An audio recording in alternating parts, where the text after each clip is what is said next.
Hello everyone. I thought I would do a kit comparison between the two Razor Crests, the Revell and the AMT.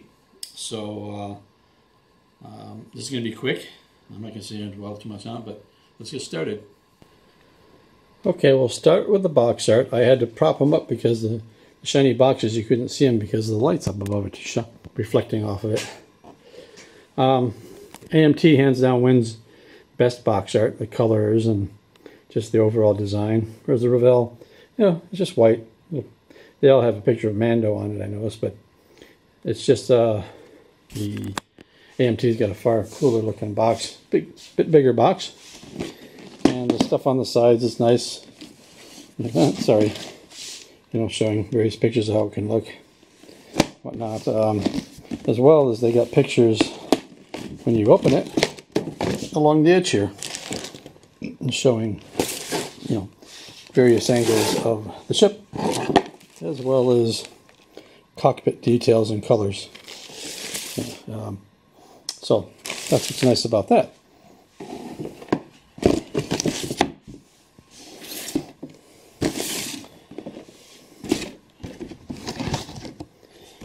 So the AMT box is nice also, shiny. Got some reading on the back. Upside down doesn't help you. Also showing colors. If I didn't know any better, I would swear that the interior cockpit is a different color. See, it's sort of grayish and whatnot, maybe gunmetal, whereas the walls and everything are blue. So I would bet that the AMT's got a more accurate, color swatch than this one. Doesn't matter. I'll go through my frame grabs and everything anyways to see which one's better. Well, we'll start with the hulls first. Okay, see if I can get this close enough to you.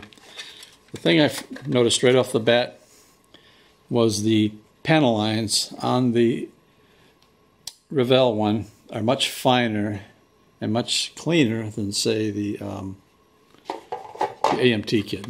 Nothing against the AMT kit, but maybe it being molded in silver doesn't help much, because you can see the swirl marks and everything. But yeah, the panel lines, if you were to compare them, maybe I should put it on close-up mode so you can see. Let me do that. Yeah, you can see the detail here is nice, but again, it still isn't as sharp as this, Some people I heard were complaining about panel lines not lining up on the edge. Well, it depends on what is more important, like the detail here, for instance. Let's take this, for instance. I'll do a swipe on this one, and then we'll do a swipe on the other one, and I won't say anything, and let you judge. Again, Revell, AMT,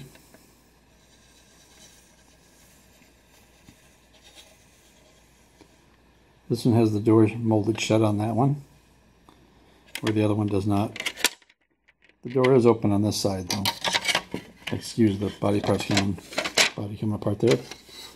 Now let's look at the front window. This is another thing that I really noticed that I liked better on the Revell. Okay, now we looked at the details here, but here I noticed some distinctive details which are nicer also on the Revell.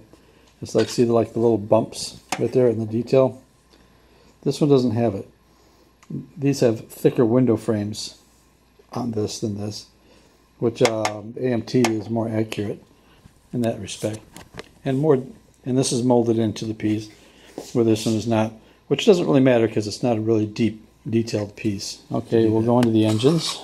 The engines here are two pieces, two, and this one they decided to do as 4 separate pieces per engine instead of 2, which I'm not quite sure why they decided to do that. The detail on it, let's have a look. We'll compare.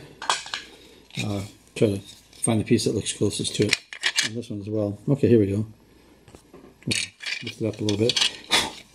Lift it up a little bit so we can get the edge detail on it. Again, it seems a little tighter on the AMT one.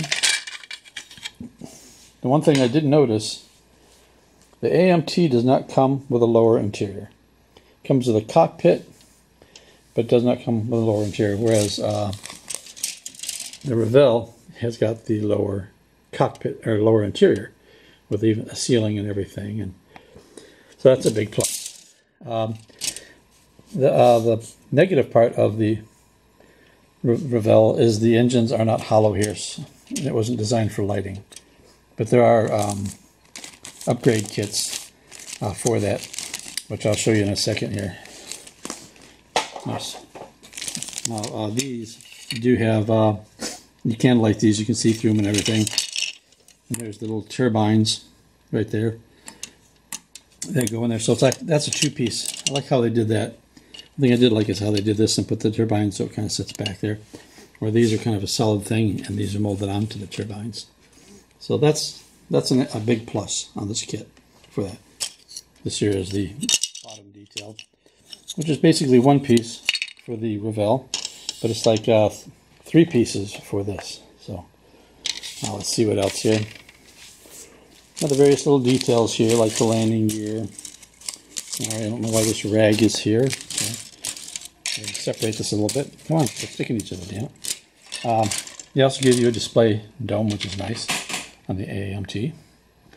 But we'll just do kind of a wipe here slowly so you can see and decide.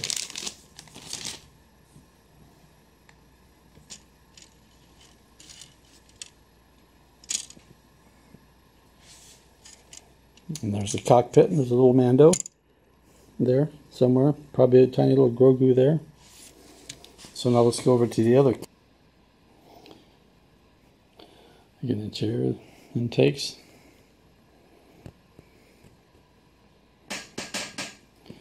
Yeah, parts pulled out from the engines there. And the guns and the ramp doors. Yeah, both ramp doors are open on this as well as the back one.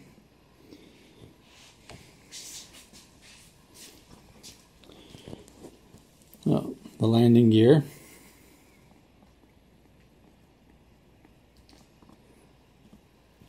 And this little U-shaped stand. So here's a video comparison of the engines, the Revell kit, 2 pieces. And I'll go over a section of this because we are trying to see the detail. And of course the AMT kit, section engines.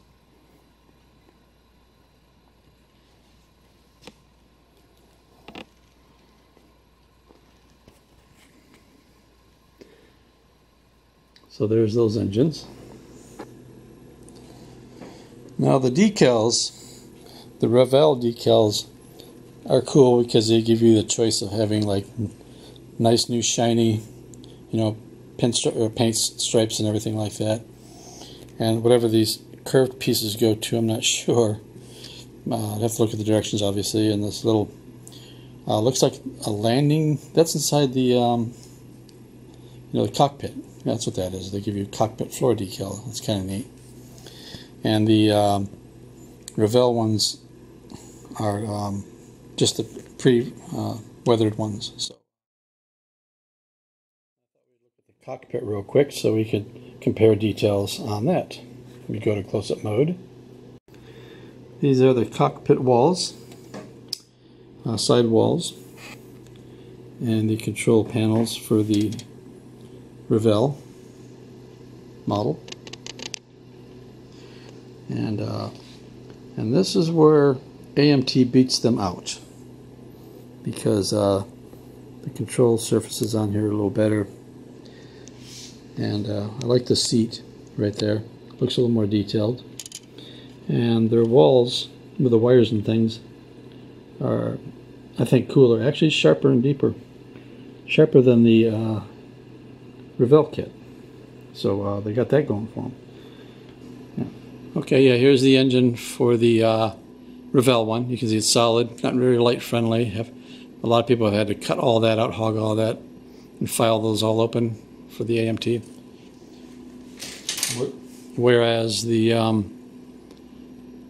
AMT kit is hollow and very light friendly, so that's very cool, you know.